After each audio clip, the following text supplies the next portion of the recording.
आपलं शहर सेन्सिटिव्ह समजलं जातं. उद्या रामनवमी आहे. मागचा रेकॉर्ड जर बघितलं तर मागच्या वर्षी भेटल्या होत्या. यावर्षी कसे खबरदारी घेण्यात आली, किती पोलिसांचा बंदोबस्त. छत्रपती संभाजीनगर शहरात उद्या श्रीरामनवमी संदर्भात आजपासूनच छत्रपती संभाजीनगर पोलीस दल सज्ज आहे आणि शहरात वेगवेगळ्या शांतता कमिटीच्या आम्ही मीटिंग घेतलेल्या आहे. वेगवेगळ्या ठिकाणी सर्व समाजातील लोकांना बोलून या शांतता कमिटीच्या मीटिंग झालेल्या आहेत.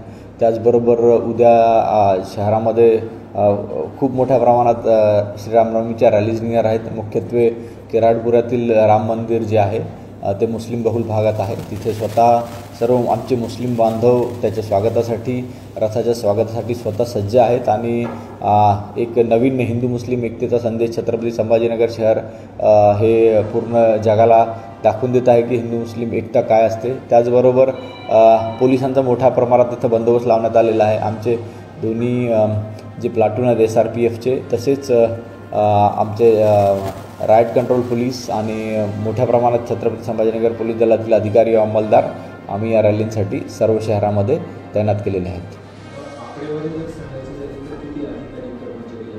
पूर्ण शहरातील बंदोबस्त वेगवेगळ्या स्ट्रायकिंग फोर्सेस आणि शहरातील सर्व अधिकारी आणि अंमलदार या बंदोबस्तासाठी जवळपास 3-3.5 हजाराचा फोर्स उद्याच्या बंदोबस्तासाठी लागलेला आहे.